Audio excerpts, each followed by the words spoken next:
laughed the whole time putting this show together because I've seen some things and I'm like, wow. But it's okay. The question I want to ask, and we're going to put it out there. Please tell me at Ask Avani Show, what do you think? Are these people living in excess? Because it says that they are really, really rich, these pastors and preachers, but their parishioners and the congregation is really poor. Now, there's a discrepancy there, isn't it, surely? Well, and it's different levels of these churches also. Here in the United States, we have mega churches where they have everyone from middle-class people to people that have great jobs and great incomes. Mm-hmm. And those people tithe, which is the terminology for giving your money. We're going to get to tithing, Kara. I don't claim. But those mega churches, they can't be mega churches unless you have a tremendous amount of money flowing through them weekly. I'm not even saying monthly. I'm talking about weekly. Because remember, most people, if you're a dedicated churchgoer, you probably do go to church at least once a week. Right. At least. Right. Sometimes even twice. And their money is cash. It's either a check or cash. I know they don't even really want to check the check no more, do they? Because that takes too long to clear. They just want the cash. and they take them now. They'll take them. They'll take, even credit cards on an automatic withdrawal. They've advanced their little. Oh yeah, system. I'm sure because K-Rose, we got all this covered in today's show. Don't worry, we got it covered because I've even seen people. We got video to prove it. As K-Rose just said, there's cash machines in some of these new churches now. They want your money, the cash machine and the credit card machine. So available. Like, okay, you can donate. In the building, in the house, you got the ATM in the house, and you've got links, and we're going to make sure today we're going to make it rain today. We're going to rain links down on the people that are looking at the videos and listening to the show. We are going to make it rain today. I'm sorry, but when you see some of these things, you're going to be like, oh my God. They're on their own planet when it comes to this. They are hard. I was just like, okay, these people are different. They just don't care. They're just like, okay, we are going to just rinse it. And they obviously, their congregations seem happy enough because they keep paying. Well, yeah, they provide some type of a service. So let me start by saying that there is a spiritual service, I guess, that they are performing for people. They need someone to guide them, and some people, unfortunately, give them some entertainment. Right, that's what I would say. They need some entertainment. They need somewhere to wear these nice clothes. They need somewhere to interact with the spiritual presence in a group mode, and that's how they have been taught for their entire lives. And so spirituality to me is a whole separate subject from mega churches. Well, I thought that's what it was as well. I'm assuming, I don't really go to church these days anymore, but I assume that you will be getting in touch with the feelings of being within that space. That would be an assumption on Avani's part and not necessarily shared by the management. I didn't think people would be thinking, okay, well, it has to be a pretty church with nice furnishings and, a massive screen and all the latest technological modern stuff. And no, I wasn't really looking at it like that. Okay, see, link 4, K-Rose. I have to put this in today's show as well because we've just been talking about some of these mega church pastors and the amount of money that they have at their disposal to buy all these, fancy things, $6 million house and $20 million jet and stuff like that. But link 4 is actually really bad because it says the pastors swim in millions while their congregations are incredibly poor. That's really bad. So it just goes to show that it's almost like they're making the congregations feel obligated to come and give money, even when they may not be able to afford it. They're coming in and they feel bad. And I don't think they can even pass the collection plate around anymore because there's just too many people in there. So like I said earlier, they just encourage them to come up and give the money and just leave it. Because people, when you watch the videos, you see, I think his name is Leroy. I can't remember his name now. And Creflo Dollar, they are literally dancing over the money in some of these videos. and carrying on like little kids. Woo! Well, their opinion of that joy, and I don't necessarily share it, but I think they try and make it seem like we are basically not worshiping money, but we are showing you that money is going to be used, and money is a good thing if you're using it for the right purposes. Yeah, but that's what they say. That's what they say. They are telling their congregation that, and their congregation is believing them, and I don't know what they're saying to them to make them keep giving the money. But they obviously are. People are, I'm going to say, brainwashing them almost. To feel obligated to come and spend. These people, you don't have to. What if you don't have it? Well, but that's part of that other side of this story. The way that spirituality to me, it's just so many parts to it. So I don't want to get deeply into religion, because that's a whole different that's a personal thing, isn't it, for everyone? Because everybody, we know that, we have listeners from every denomination out there in all different types of religions and faiths. So there's how you worship is a personal thing, isn't it? And I'm sure you worship according to your faith as well, which is absolutely fine, perfect. That's every person is different and an individual. That's their choice. But I wanted to do today's show because when I saw that, and apparently a lot of these mega churches are evangelical churches.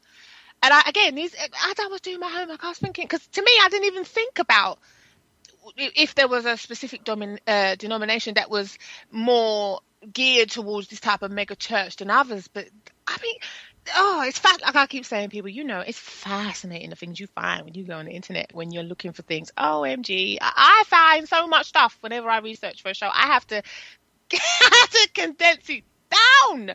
Well, because there's a lot out on the internet, because the internet is a place where they can continue to make income. Before you had the mega church where TV was the means for them to get out there, and then they would have them. You would send them money, and then they would send you a cloth, or they would send you some oil, or they would send you this, or they would pray over that. It's videos and books and there's a million and one things you could buy, all geared to bringing in income for the church, or more, should we say, for the pastor. Well, and that's just it. They're talking about, which, before I say that, let me ask this. In the UK, if you are a religious organization, if you are a church, are you tax exempt in the UK? Now, as far as I know, again, I don't think so. But see, maybe they might be, because the way I'm seeing that phenomenon of the mega church picking up, if you like, I'm thinking, again, this must be a way for these pastors to think, oh, this is a good way to make some money. Let me call myself pastor, whatever, and go and put myself in the church every week and encourage my parishioners to, and they start with the jigging up and down and the Holy Ghost in, as it were, and people just get so carried away. I mean, oh my God, I have to mention this one. This is another one that made me laugh, because I saw it on the news a couple of weeks ago, and this was from the UK as well, and I thought it was hilarious. I thought to myself, what's going on with these people? There's Archbishop of Peckham, people, the quote unquote is going on big time today. Defiant after Sting reveals fake cancer cure claims. Like, you just was talking about oil, wasn't you, and saying these are some of the things that they sell. Yeah. This one, Mr. Man, as I'm going to call him, he was selling some oil. I think it's like some virgin olive oil or something like that. And he was telling people it could cure cancer. And then he got undercover Sting, news reporters went into his church and filmed him saying that this olive oil was a cancer cure.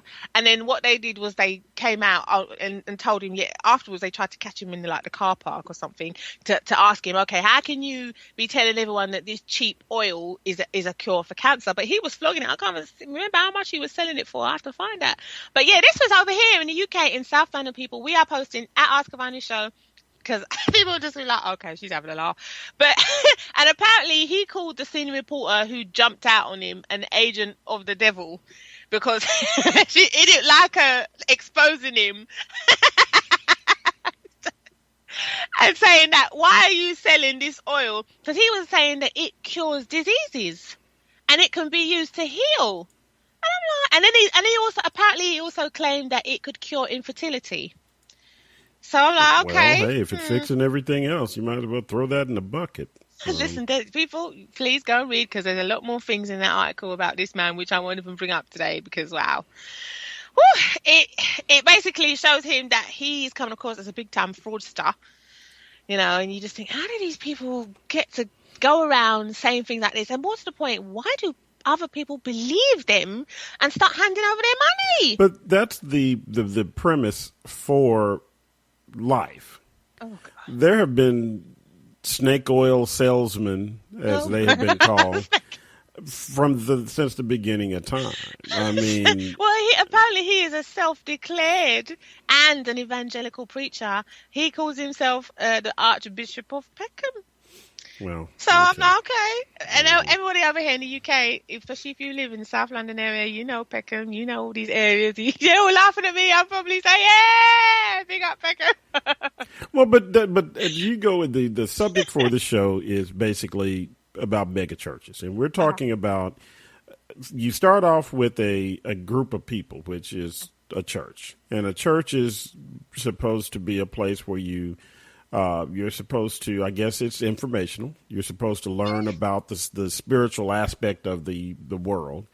And in most cases, churches, if you are Muslim, you are going to have the Quran. If you are Christian, you have the Bible. And then you have people that have other spiritual callings that they have. But churches are structures or groups of people, because a lot of times you don't have a structure. You may meet in someone's home. But churches are just a group of people, and you're getting together trying to learn about the Spirit.